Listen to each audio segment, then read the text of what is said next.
Hello everyone, welcome to Coachify. आज के session में हम लोग 50 मोस्ट इंपॉर्टेंट कंप्यूटर अवेयरनेस के क्वेश्चंस को डिस्कस करने वाले। देखिए, हमारा एक नया सेशन है। हमने इसके पहले भी एक ECGC PO 2021 के लिए, जो उसके एग्जामिनेशन कुछ ही दिनों में आपके होने वाले, उसके लिए हमने एक सेशन ऑलरेडी अपलोड कर चुका है। ठीक है, काफ़ी अच्छा रिस्पॉन्स उसके ऊपर मिला और काफ़ी सारे रिक्वेस्ट हमें आई कि उसी तरीके से जो नए पैटर्न के क्वेश्चन है हमें इस सेशन में बना दिया जाए करके। उसके लिए उसको ध्यान में रखते हुए मैं आपको एक नया सेशन जो है आज के सेशन में 50 मोस्ट इंपॉर्टेंट क्वेश्चन जो कि आपको एग्जामिनेशन में उसी टाइप के क्वेश्चन पूछ रहे थे, वो हम लोग आज के सेशन में डिस्कस करने वाले। ये काफ़ी इंपॉर्टेंट होने वाले हैं, वो आपके आने वाले एग्जामिनेशन ECGC PO 2021 के लिए। ठीक है, आपको ध्यान में रखना होगा, ऐसे कुछ जो प्रश्न है आपको एग्जामिनेशन में पूछे जाते हैं। तो चलिए हम लोग इस सेशन को शुरू करते हैं। बट बिफोर दैट आपको एक बात ध्यान में रखनी होगी, ECGC PO का 2021 का जो एग्जामिनेशन पैटर्न है उसमें आपने देखा होगा यहाँ पे कि कंप्यूटर नॉलेज के 20 क्वेश्चन 20 मार्क्स के लिए आपको पूछे जाते हैं और उसका टाइम कितना रहता है सॉल्व करने के लिए, सिर्फ 10 मिनट रहते हैं। तो इससे आप अंदाज़ा लगा सकते हो कि आपके कंप्यूटर नॉलेज के जो कॉन्सेप्ट है उसको क्लियर होना काफ़ी इंपॉर्टेंट रोल प्ले करता है आपके सिलेक्शन के लिए। देखिए, 20 मार्क्स जो रहता है ये काफ़ी बड़ा रोल प्ले करते हैं आपके सिलेक्शन के लिए। इसलिए आपको कंप्यूटर नॉलेज के नंबर ऑफ क्वेश्चंस को अटेम्प्ट करना है और आपके उसके कॉन्सेप्ट्स को भी क्लियर करना है। देखिए, मैं बता दूं, इसके पहले भी मैंने आपको काफ़ी बार बता दिया, अगर आपकी थ्योरी में कुछ इश्यूज आ रहा होगा तो हमारा एक मैराथन क्लास है, एक सिंगल सेशन है हमारा 3 घंटे का कंप्लीट। उसमें हमने कंप्लीट जो सिलेबस आता है कंप्यूटर अवेयरनेस का उसमें कवर किया है एक ही सेशन के अंदर।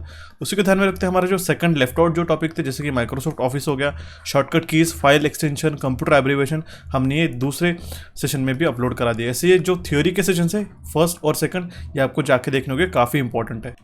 ओके, उसी तरीके से एक नंबर सिस्टम का और हमारे IPS RRB PO क्लर्क के लिए हमने सुपर MC की सीरीज स्टार्ट की थी। उसमें भी हमने काफ़ी अच्छे सेशंस ऑलरेडी अपलोड करा चुके, 9 सेशंस हो चुके। काफ़ी इंपॉर्टेंट कॉन्सेप्ट्स और MCQs इसमें डिस्कस किया एज अ क्वेश्चन बैंक करके भी आप इसे देख सकते हो। ठीक है, और ये जो सारी लिंक्स है आपको डिस्क्रिप्शन बॉक्स में मिल जाएंगी। साथ साथ मैं बता दूं, जो प्रीवियस ईयर क्वेश्चन आपको पूछे गए उसका भी आपके जाके देखना होगा, क्योंकि काफ़ी आपको इंपॉर्टेंट वेराइटीज़ ऑफ क्वेश्चन इसमें से पता लग जाते हैं। देखिए, ध्यान में रखिएगा, आज के सेशन में हम लोग जो क्वेश्चंस कवर करने वाले एक नए पैटर्न पे आधारित है, क्योंकि आपने देखा होगा कि आजकल सिंपल से क्वेश्चंस आपको नहीं पूछ रहे थे, काफ़ी ज़्यादा ट्विस्टेड क्वेश्चंस आपको एग्जामिनेशन में देखने को मिलते हैं। जैसे आप यहाँ पे देख सकते हैं 30 अक्टूबर 2019 का, 30 जनवरी 2020 का अभी लेटेस्ट हमने मेमोरी बेस्ड पेपर और कंप्यूटर अवेयरनेस का एक सेशन है। PO मेंस में जो क्वेश्चन पूछे गए थे वो हमने डिस्कस किए। ऑफिस असिस्टेंट में जो पूछे गए थे 28 February 2021 को, ये भी हमने डिस्कस करा चुके। इसके सारे लिंक जो है आपको डिस्क्रिप्शन बॉक्स में मिल जाएंगे। सारे 1 by 1 मैंने लिंक जो आपको डिस्क्रिप्शन बॉक्स में प्रोवाइड करा दिया, उसको जाके देखना होगा, काफ़ी इंपॉर्टेंट है। ठीक है, कि 20 मार्क्स आपका सिलेक्शन के लिए काफ़ी बड़ा रोल प्ले करती है, बात ध्यान में रखिएगा। और अभी हमारा जो रिसेंट सेशन था ECGC PO 2021 के लिए, जो अभी हमने इसके पहले का सेशन डाला था, उसी का हम लोग आज पार्ट 2 डिस्कस करने वाले, कुछ और भी इंपॉर्टेंट MCQs के सामने। तो चलिए इस सेशन को शुरू करते हैं और देखते हैं हमारा सबसे पहला क्वेश्चन। ठीक है, पहला क्वेश्चन क्या कह रहा है, the red cross button which is used to close the window और एनी प्रोग्राम। देखिए, इस तरीके से राइट कॉर्नर में रेड क्रॉस बटन रहती है, ठीक है, जो कि हम लोग क्लोज करने के लिए प्रोग्राम को यूज़ करते हैं। ठीक है, वो कहाँ पे लोकेटेड की जाती है स्क्रीन पे। देखिए, राइट कॉर्नर में तो रहते हैं, लेकिन यहाँ पे क्या रहता है, यहाँ पे जो बार रहता है ये रहता है हमारा टाइटल बार। इसको हम लोग क्या कहते हैं, टाइटल बार। ये टाइटल बार पे लोकेट की जाती है। इसमें आपको 3 ऑप्शंस मिलते हैं, एक तो क्लोज करने के लिए, एक तो मैक्सिमाइज करने के लिए। अगर आपको ऐसा क्वेश्चन में पूछा गया कि 2 स्क्वायर बटन्स रहती है, टैब्स रहती है टाइटल बार पे, वो किसके लिए यूज़ होती है, ये हमारे मैक्सिमाइज के लिए रहती है। और ये डैश रहता है हमारा मिनिमाइज करने के लिए रहता है। और ये कहाँ पे लोकेटेड रहते हैं, हमारे रहते हैं टाइटल बार के ऊपर। इस टाइप के क्वेश्चन आपको एग्जामिनेशन में काफ़ी बार पूछे जाते हैं। ठीक है, देखते हैं अभी हमारा next question. Which special character is use to select a range of for printing है ना डॉक्यूमेंट। अगर आपको पता है Ctrl+P आप शॉर्टकट की यूज़ करते हैं कंट्रोल प्रिंट करने के लिए। ठीक है, प्रिंट करने के लिए अगर आपको प्रिंट में, मान लो आपके पास 100 पेजेस का एक बुक है, ठीक है, जिसमें से आपको फर्स्ट 5 पेज सिलेक्ट करने होंगे, फिर आपको नेक्स्ट 7 से लेके 11 तक आपको पेजेस सिलेक्ट करने होंगे, तो आपको जो रेंज ऑफ पेज सिलेक्ट करना है उसके लिए आप हाइफन ये यूज़ करते हो। ठीक है, दैट मीन्स अगर आपको 1 से लेकर 7 तक यूज़ करना है, उसके बाद में कॉमा देते हो आप, फिर आप 9 से लेकर 11 तक, इस तरीके से जो हाइफन यूज़ करते हैं, इससे हम लोग रेंज ऑफ पेज सिलेक्ट करते हैं। दैट मीन्स प्रिंटर को ये पता चल जाएगा कि उसे 1 से लेकर 7 तक के पेजेस को प्रिंट करना है। और ये हमारा स्पेशल कैरेक्टर हमारा कौन सा रहता है, ये रहता है हमारा हाइफन। ऑप्शन ए इसका करेक्ट आंसर हो जाएगा। ठीक है, देखते हैं अभी हमारा नेक्स्ट क्वेश्चन, जो कि question number 3। Which of the following functions are located in reference ref. काफ़ी इंपॉर्टेंट है और इसी के लिए हमने जो हमारा सेकंड मैराथन था, ठीक है, वो हमने अपलोड किया था माइक्रोसॉफ्ट ऑफिस का, वो काफ़ी इंपॉर्टेंट है। हालांकि हमने इसका पीडीएफ भी ऑलरेडी अपलोड करा चुके हमारे टेलीग्राम चैनल पे। तो रेफरेंस टैब में हमारे पास कौन से फंक्शंस इंक्लूड रहते हैं, उसमें रहते हैं हमारे पास table of content, insert citation और इंसर्ट फुटनोट या रेफरेंस टैब के अंदर रहते हैं। देखिए ये डिफरेंट रिबन्स आपको यहाँ पे देखने को मिलती है माइक्रोसॉफ्ट ऑफिस में। उसमें रेफरेंस में आपको टेबल ऑफ कंटेंट, उसमें क्या देखने को मिलता है, इंसर्ट फुटनोट ये हो गया, इंसर्ट साइटेशन और टेबल ऑफ कंटेंट यहाँ पे हमारे रेफरेंस टैब के अंदर रहते हैं। आई होप आपको समझ में आएगा। करेक्ट आंसर था इसका ऑप्शन डी, ठीक है। इस तरीके के क्वेश्चन 100% आपको देखने को मिलते हैं। एक क्वेश्चन आपको इसके ऊपर पूछा ही जाता है, ये बात आपको ध्यान में रखनी होगी, ठीक है। देखते हैं अभी हमारा नेक्स्ट क्वेश्चन जो कि question number 4। Which of the following type of IP address is a temporary address that is assigned to a computing device when it's connected to a network? देखिए इसमें से कौन सा ऐसा IP एड्रेस है, internet protocol address है, जो कि टेम्परेरी एड्रेस होता है और वो असाइन किया जाता है कंप्यूटिंग डिवाइसेस को। मान लो कोई भी हमारा कंप्यूटर है, मोबाइल नेटवर्क है, उसको असाइन किया जाता है जब वो हमारे नेटवर्क को कनेक्ट होता है, ठीक है। तो उसको हम लोग कहते हैं डायनेमिक IP एड्रेस। और ये काफ़ी इंपॉर्टेंट क्वेश्चन है गाइस, देखिए ध्यान में रखिए, ऐसा क्वेश्चन पूछा जाता है हमेशा। और ये कौन असाइन करता है, ये असाइन करता है DHCP, ठीक है, डायनामिक होस्ट कंट्रोल प्रोटोकॉल, ठीक है, dynamic host configuration protocol. It's not a control, it's a configuration protocol, ठीक है। इसी तरीके के मिस्टेक्स हम लोग काफ़ी बार एग्जामिनेशन में करके आते हैं, क्योंकि आपको पूछा जाता है what is C stands for, तो इट इज़ कॉन्फ़िगरेशन, ठीक है, डायनामिक होस्ट कॉन्फ़िगरेशन प्रोटोकॉल। ये क्वेश्चन पूछा गया था RRB, ठीक है, PO के मेंस के एग्जामिनेशन में। DHCP का यूज़ और इसका फुल फॉर्म भी ध्यान में रखिएगा, डायनेमिक होस्ट कॉन्फ़िगरेशन प्रोटोकॉल, ये इसका करेक्ट आंसर हो जाएगा। और ये असाइन करता है हमारा डायनेमिक IP एड्रेस एक कंप्यूटिंग डिवाइसेस को। ऑप्शन बी इसका करेक्ट आंसर हो जाएगा, ठीक है। काफ़ी इंपॉर्टेंट, जब भी हमारा कोई कंप्यूटर है वो हमारे नेटवर्क को कनेक्ट होता है तो DHCP हमारा रोल प्ले करता है इसमें। डायनेमिक होस्ट कॉन्फ़िगरेशन प्रोटोकॉल क्या करता है, इसको एक टेम्पररी IP एड्रेस प्रोवाइड करा देता है, उसी को हम लोग कहते हैं डायनेमिक IP एड्रेस। और इसी के साथ में आपको बता दूँ स्टैटिक IP एड्रेस क्या रहता है। एक तो ये IPv6 रहता है या फिर ये IPv4 रहता है, ठीक है, इन दोनों में से क्या रहता है। और ये स्टैटिक IP एड्रेस जो असाइन किए जाते हैं वो किसके द्वारा किया जाता है, ISP के द्वारा, ठीक है, इंटरनेट सर्विस प्रोवाइडर के द्वारा किया जाता है। प्राइवेट IP एड्रेस क्या होता है, जो हम लोग विद इन द नेटवर्क को कम्युनिकेट करने के लिए इसको प्राइवेट IP एड्रेस को यूज़ करते हैं। और पब्लिक IP एड्रेस किसके लिए रहता है, जो हम लोग आउटसाइड ऑफ नेटवर्क में एक्सेस करना होगा तो हम लोग पब्लिक IP एड्रेस को यूज़ करते हैं। तो इस क्वेश्चन का करेक्ट आंसर क्या था, ऑप्शन बी। देखते हैं अभी हमारा नेक्स्ट क्वेश्चन जो कि question number 5। When the command is dash it means that the choice is not currently available for the selection. काफ़ी इंपॉर्टेंट है और ऐसे ही आपको ट्विस्टेड बेसिक्स क्वेश्चन पूछे जाते हैं एग्जामिनेशन में। जब हमारी कमांड जो रहती है वो डिम्ड रहती है और ग्रेड रहती है, तब वो हमारा जो चॉइस रहता है वो अवेलेबल नहीं रहता है हमारे सिलेक्शन के लिए। किस तरीके से आप ये देख सकते हो, ये ग्रे कलर का दिख रहा है, यहाँ पे आप बोल्ड का, इटैलिक का, अंडरलाइन का, शैडो, ठीक है, highlights, font up, font down, ये आपको दिख जरूर रहा है लेकिन ये ग्रेड है, दैट मीन्स इसको ग्रेश कलर का हो चुका है और डीम किया गया, दैट मीन्स ये हमें अवेलेबल नहीं है ऑप्शन यूज़ करने के लिए। ये हमें क्वेश्चन में पूछा गया था, ठीक है। देखते हैं अभी हमारा next question, question number 6। Which of the following is not a type of ROM. ROM का फुल फॉर्म क्या होता है, रीड ओनली मेमोरी, ठीक है। रोम क्या है, हमारी एक नॉन वोलाटाइल मेमोरी है, ठीक है, नॉन वोलाटाइल मेमोरी है रोम, ओके। उसको इसमें से कौन सी ऐसी जो रोम है वो नॉट टाइप ऑफ रोम है, दैट मीन इसमें से कौन सी ऐसी जो मेमोरी है वो टाइप नहीं है रोम का, ठीक है। तो वो हो गया हमारा R ROM, okay. Option D इसका करेक्ट आंसर आ जाएगा। आर रोम में कोई टाइप की रोम नहीं है। P ROM, E PROM, electrically erasable programmable read only memory, ये टाइप की मेमोरीज रहती है, ठीक है। ई प्रोम में इस टाइप के हमारा जो अल्ट्रावायलेट लाइज है इसके ऊपर स्प्रेड किया जाता है कुछ टाइम के लिए, तो इसके अंदर जो रीड ओनली मेमोरी है हमारी परमानेंट मेमोरी रहती है, ठीक है। इसमें एक बार हमने प्रोग्राम डाल दिया तो उसको इसके इरेज नहीं कर सकते, बट सम मेमोरीज हमें ऐसा करने के लिए कुछ फैसिलिटीज़ प्रोवाइड करते हैं, जैसे यहाँ पे हम लोग IR रेस यहाँ पे उसको स्प्रेड करते हैं, सो दैट इसमें भी जो भी प्रोग्राम होगा वो इरेज कर दिया जाता है, ओके। ऑप्शन डी इसका करेक्ट आंसर हो जाएगा। देखते हैं अभी हमारा नेक्स्ट क्वेश्चन, क्वेश्चन नंबर 7। काफ़ी इंपॉर्टेंट क्वेश्चन है, ठीक है। Dash is a program that's convert low level language to a machine level language में, ठीक है। तो कौन सा है हमारा, असेंबलर है, इंटरप्रेटर है, डिकोडर है या फिर कोडर है। तो ध्यान में रखिएगा असेंबलर ऐसा प्रोग्राम है हमारा जो कि हमारी low level language to machine level language में कन्वर्ट करता है। ऑप्शन ए इसका करेक्ट आंसर आ जाएगा, ठीक है। Assembly that means low level language to machine कौन करता है, असेंबलर करता है। इंटरप्रेटर क्या करता है, सोर्स कोड को ऑब्जेक्ट कोड में कन्वर्ट करता है।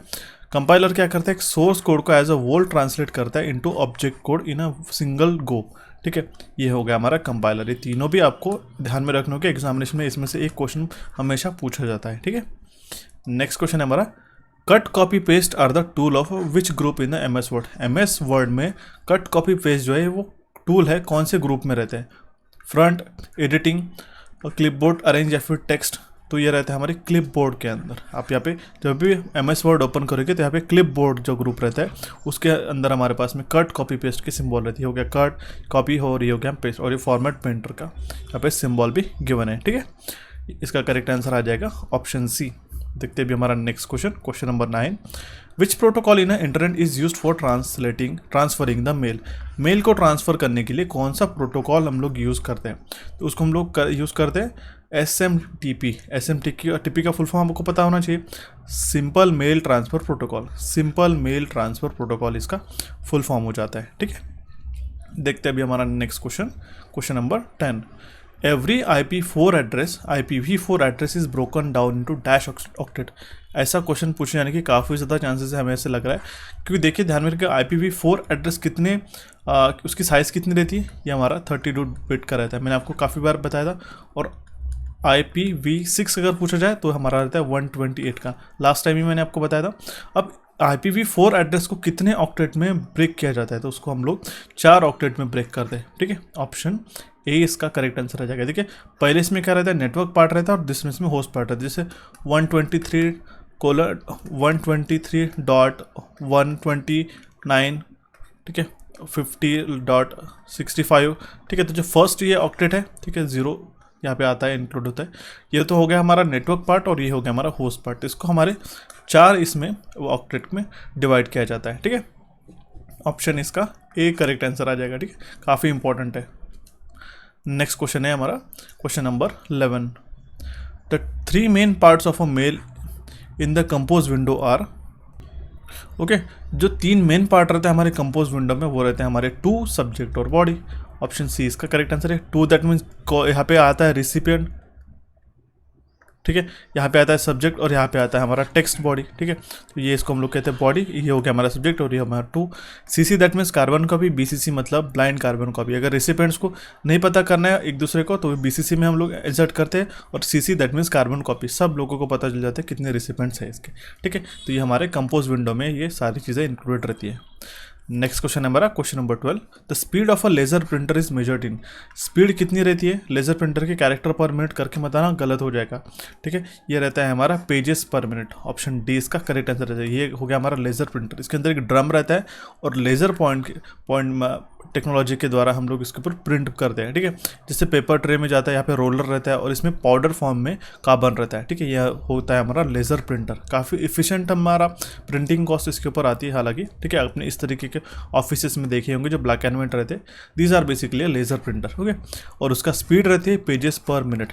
1 मिनट में वो कितना पेज निकाल पा रहा है उसी की स्पीड गिनी जाती है लेज़र प्रिंटर में। ठीक है, ऑप्शन डी इसका करेक्ट आंसर आ जाएगा। नेक्स्ट क्वेश्चन है हमारा, काफ़ी इंपॉर्टेंट क्वेश्चन है। देखिए एक ही क्वेश्चन में हम लोग 3-4 वैरायटी कवर करेंगे। ठीक है, मैच दे पेयर करना है। यहाँ पे OCR, OMR, BCR, MICR ये क्वेश्चन पूछा गया है। ठीक है, OCR क्या होता है? Optical character recognition. OMR क्या फुल फॉर्म क्या होता है? Optical markup recognition, optical mark reader. BCR that means bar code reader. MICR मतलब किसके लिए होता है? Magnetic ink character recognition. ठीक है, तो आपको पता ही होगा मैग्नेटिक इंक कैरेक्टर रिकग्निशन के हमारे चेक्स जो रहते हैं उसके लिए हम लोग इसको यूज़ करते हैं। तो ये MICR हो गया 2। ऑप्टिकल कैरेक्टर रिकग्निशन क्या हो गया हमारा? ये रिकग्निशन करते हैं हमारे for printed and type text के लिए। OMR किसके लिए यूज़ करते हैं हम लोग? OMR हम लोग जो रेड चेक बॉक्सेस रहते हैं, आपने देखा होगा 1 2 3 4 ये चेक बॉक्सेस पहले हम लोग रहते थे। ठीक है, इसमें हम लोग इसको यूज़ करते हैं। ठीक है, और BCR का ही हमारा ऑप्टिकल स्कैनर है जो हमारे प्रिंटेड बार कोड को स्कैन करता है। इसका करेक्ट आंसर क्या आ जाएगा? Option D. इंपॉर्टेंट है, इसके फुल फॉर्म भी आपको ध्यान में रखना होगा। MICR कोड बेसिकली एक 9 डिजिट का जो कोड रहता है हमारे चेक के नीचे। ठीक है, यहाँ पे जो कोड रहता है it is nothing but a MICR code. ठीक है, ऑप्शन डी इसका करेक्ट आंसर आ जाएगा। नेक्स्ट क्वेश्चन है हमारा question number 14, what does O stands in IPO cycle. देखिए इस टाइप के क्वेश्चन काफ़ी पूछा जाता है काफ़ी बार। IPO का फुल फॉर्म आपको पता होना इंपॉर्टेंट है।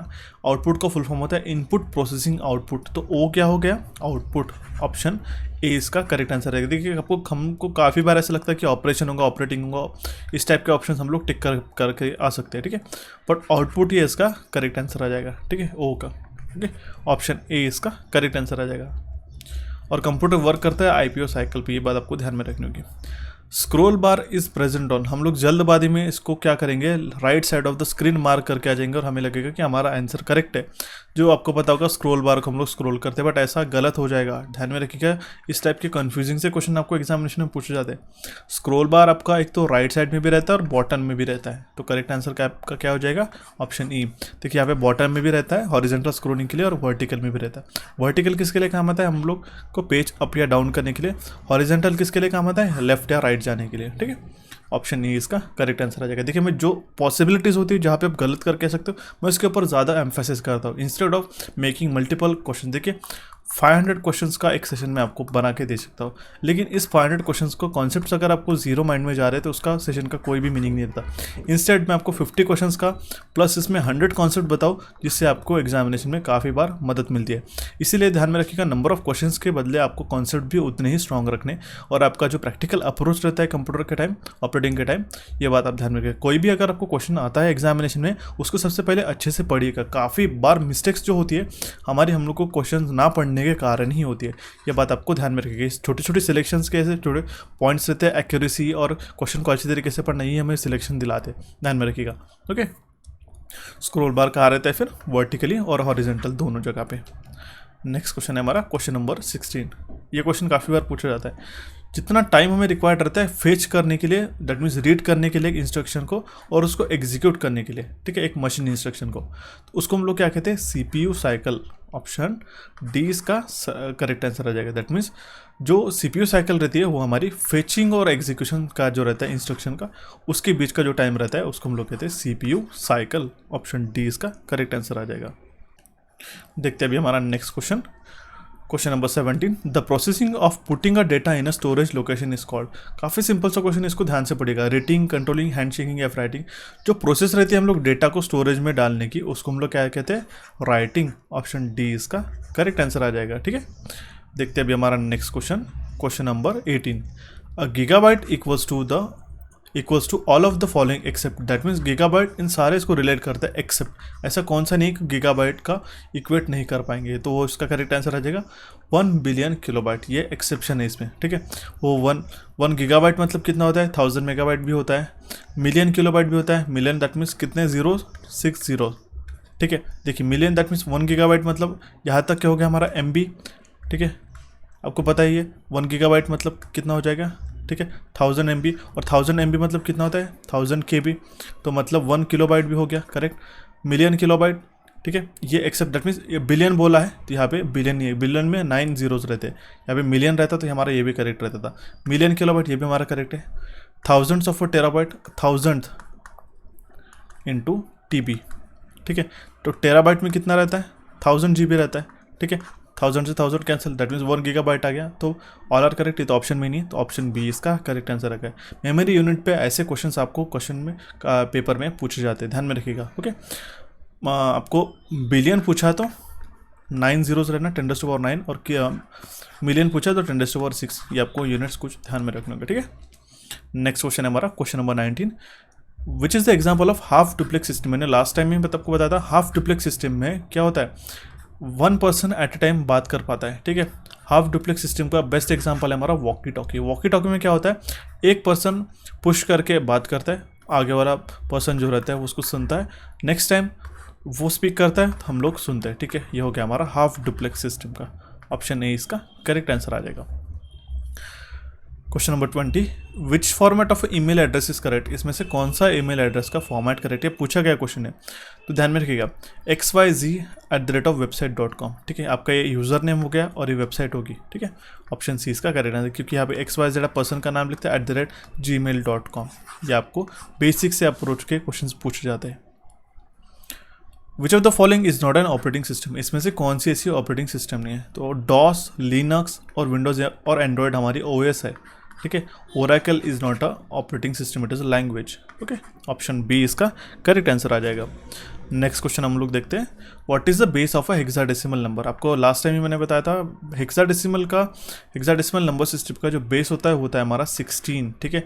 ऑक्टल का 8 होता है, बाइनरी का 2 होता है और डेसिमल का होता है हमारा 10, ये आप ध्यान में रखना। ओके, हेक्सा का 16, ऑक्टल का 8, बाइनरी का, ठीक है, 2 और डेसिमल का 10, ठीक है। ऑप्शन ई इसका करेक्ट आंसर आ जाएगा। और हेक्साडेसिमल में ए बी सी डी ये लेटर्स भी रहते हैं, इसको भी मैंने आपको लास्ट टाइम आपको अच्छे तरीके से पढ़ाया हमारा प्रीवियस सेशन में, ठीक है। नेक्स्ट क्वेश्चन है हमारा question number 23, dash tool is use to add a visual effect such as shadow, glow और रिफ्लेक्शन टू योर टेक्स्ट। कौन सा टूल हम लोग यूज़ करते हैं जिससे हम लोग टेक्स्ट में विजुअल इफेक्ट डाल सके, तो हम लोग यूज़ करते हैं text effect tool. Option D इसका करेक्ट आंसर है। देखिए आप इसमें शैडो भी है, रिफ्लेक्शन भी है, इसका कलर भी है, इसकी विजुअल इफेक्ट भी हमने इसमें डाल दिया। आपके एग्जाम में से आपके समझने के लिए मैंने आपको इस तरीके से कस्टमाइज करके बता दिया, सो दैट आप इसको समझ सको, ठीक है। नेक्स्ट क्वेश्चन हमारी F7 कीज जो रहती है हमारे माइक्रोसॉफ्ट प्रोग्राम में, ऑफिस वर्ड में, वो किसके लिए रहती है। तो हम लोग ग्रामर और स्पेलिंग को चेक करने के लिए इसको यूज़ करते हैं। इंपॉर्टेंट है, ध्यान से रखिएगा, F7 की पूछा जा सकता है इस बार, ठीक है।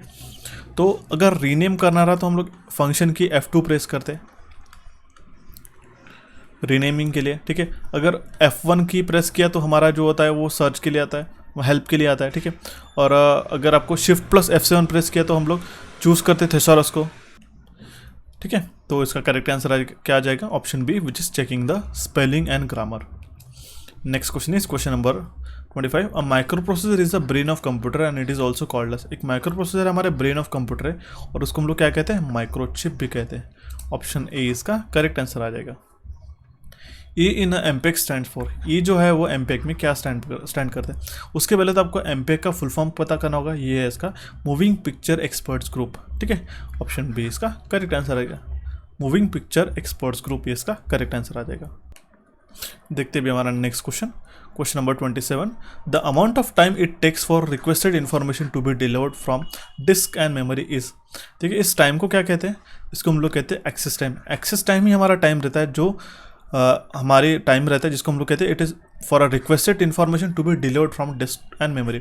जो भी हम लोग इन्फॉर्मेशन डिस्क और मेमोरी से रिक्वायर्ड करते हैं, ठीक है, अगर आपने कुछ क्वेरी डाली है, ठीक है, और आपको उस इन्फॉर्मेशन चाहिए होगी तो उस टाइम को हमें लगता है, तो इसमें क्वेरी डालने से लेके डिस्क एंड मेमोरी से आपको पास इन्फॉर्मेशन लाने तक के टाइम को कहते हैं access time.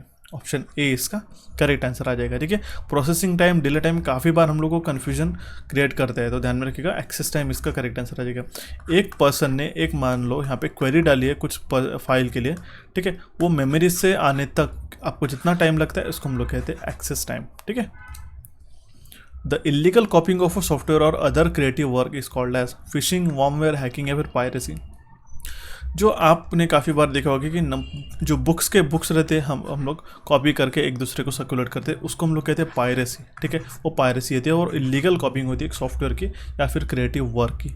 Okay, option D इसका करेक्ट आंसर है। अगर किसी ने कॉपीराइट स्ट्राइक आपको दे दिया उसके ऊपर तो आपको जेल भी आपको हो सकती है। ठीक है, क्योंकि किसी का किया गया क्रिएटिव वर्क या फिर अपने सॉफ्टवेयर है या फिर कोई बुक हो तो इसको इलीगली आप कॉपी नहीं कर सकते हो अनलेस एंड अनटिल आप ऑथर को परमिशन ले सकते हो। ठीक है, लेके अगर आप कैसा करते हो तो। ठीक है, next question is question number 29, in order to rotate screen one should choose the following key combination.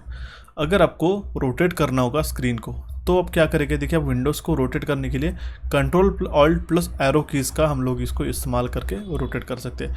Control plus alt plus arrow की, ये होगी हमारी एरो की।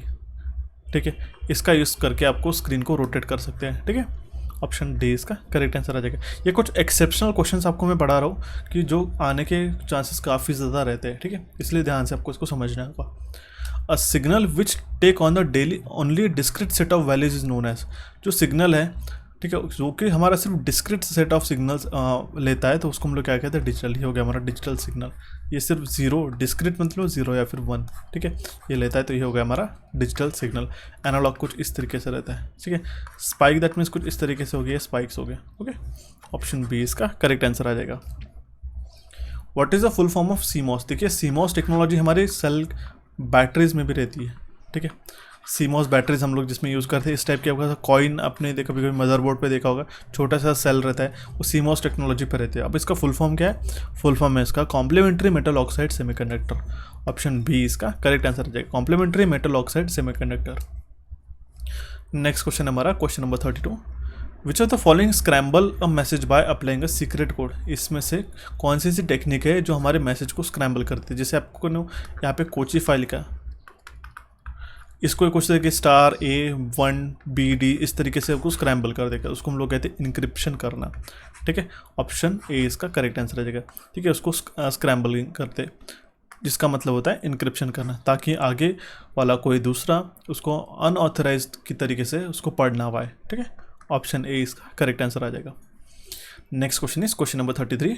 विच of the following extension is used for executable file. इसमें से कौन सा हम लोग एक्सटेंशन यूज़ करते हैं एग्जीक्यूटेबल फाइल के लिए? तो होता है हमारा .exe। ऑप्शन सी इसका करेक्ट आंसर रहेगा।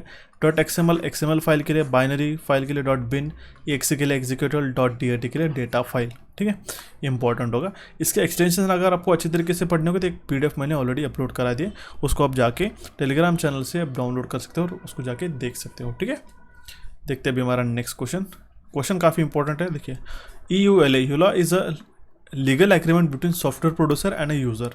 देखिए, आपने काफ़ी बार देखा होगा, कोई भी सॉफ्टवेयर इंस्टॉल करते तो यहाँ पे चेक बॉक्स रहता है, I have read the terms and condition. यहाँ पे पूरा टर्म्स एंड कंडीशन रहता है जो काफ़ी लोग स्किप कर देते हैं। ठीक है, तो ये इसी को हम लोग क्या कहते हैं? End user license agreement. Option D इसका करेक्ट आंसर रहता है। इसमें काफ़ी सारे टर्म्स एंड कंडीशन दी जाती है लीगल प्रोसीजर्स की। ठीक है, उसी को हम लोग कहते हैं एंड यूज़र लाइसेंस एग्रीमेंट। वो रहता है सॉफ्टवेयर प्रोड्यूसर और यूज़र के बीच में। ठीक है, next question is question number 35। TFT stands for. TFT किसके लिए स्टैंड करता है?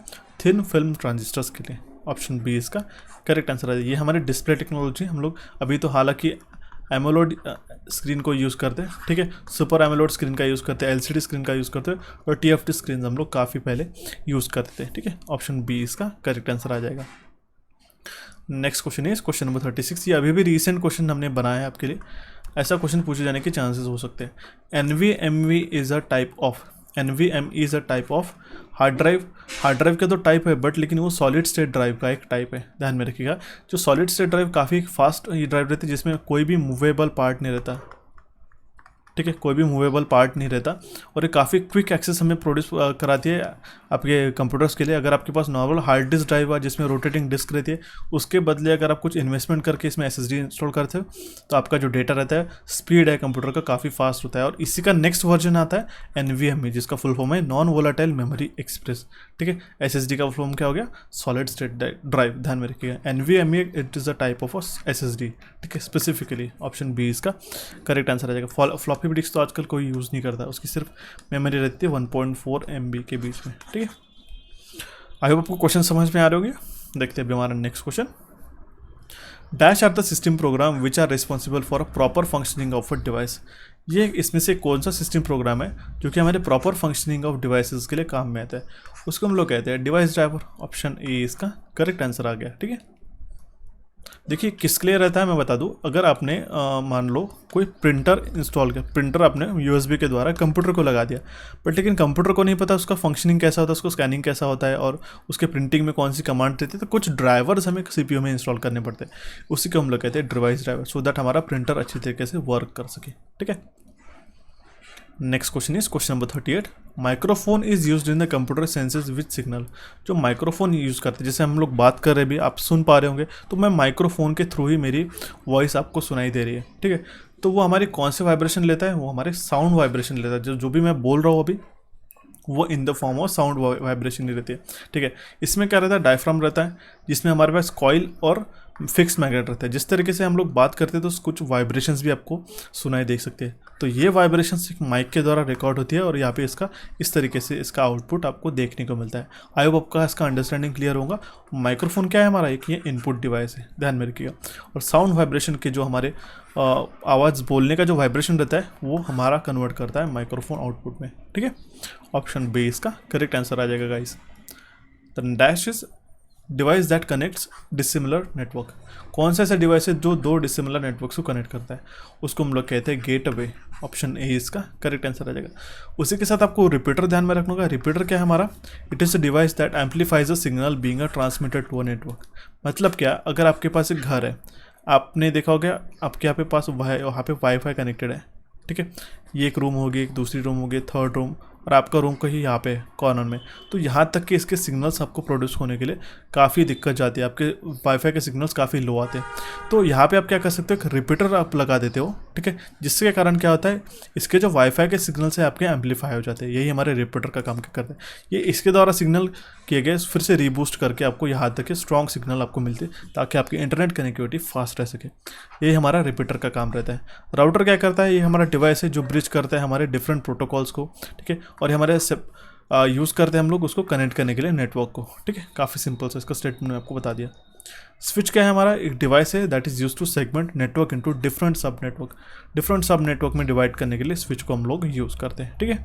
Next question is which software is use to record the action of a recording the keys stuck on a keyboard typically covertly so that a person using the keyboard is unaware that their actions are being monitored। मैं आपको अच्छे से समझा देता हूँ।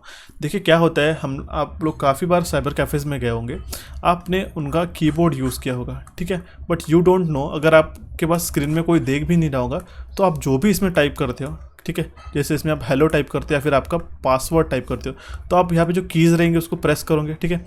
तो ऐसा device रहता है जिसको हम लोग कहते हैं की लॉगर, ठीक है। मैं आपको यहाँ पे इमेज में दिखा देता हूँ सो दैट समझ में आएगा।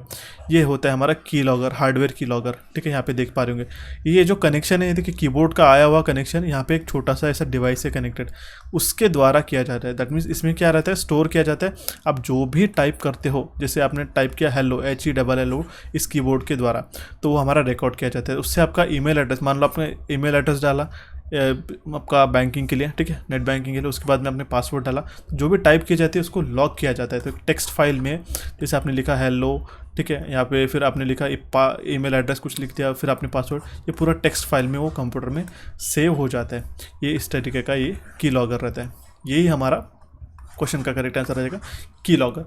ये किसके लिए किया जाता है? Covert, that means covertly, that means अगर आपको किसी को आपको हैक करना हो, किसी का आपको डेटा लेना होगा, किसी को आपको, दैट मीन्स आपका जो इन्फॉर्मेशन रहता है पर्सनल जो कॉन्फिडेंशियल इन्फॉर्मेशन आपको स्टोर करनी होगी, बैंकिंग के पासवर्ड, क्रेडिट कार्ड के नंबर, तो इस डिवाइसेस से किया जाता है। ऐसे काफ़ी डिवाइसेस मार्केट में अवेलेबल रहते हैं। इसीलिए मैं आपको सजेस्ट करूंगा कि आप कभी भी साइबर कैफ़े जो आपका पीसी जो है आपको फैमिलियर नहीं है, कोई दूसरे के यहाँ पे जाते हो, कहीं भी साइबर कैफ़ेज में जाते हो, तो हमेशा आप वर्चुअल कीबोर्ड, आपने देखा होगा जिस तरीके से आप एग्जामिनेशन में जाते हो तो आपको क्लिक करना पड़ता है माउस के पॉइंटर से। यहाँ पे अगर आपको लिखना है एच, यहाँ पे एच प्रेस करते हैं, या आप वर्चुअल कीबोर्ड ही यूज़ करेगा। आई विल सजेस्ट आपकी पर्सनल प्राइवेसी और सिक्योरिटी के लिए, ठीक है, क्योंकि हमें नहीं पता रहता कि कौन से डिवाइसेस में जो हमें फैमिलियर नहीं, वहाँ पे ऐसा की लॉगर प्रेजेंट रह सकता है जो कि आपके सारे की स्ट्रोक्स को सेव कर ले। अगर आपने किसी को पर्सनल मैसेज भी लिखा होगा तो वो भी इसमें स्टोर हो जाता है। ये बात ध्यान में रखने की, काफ़ी डेंजरस है ऐसे की लॉगर, ठीक है। ऑप्शन बी इसका करेक्ट आंसर आ जाएगा, ठीक है।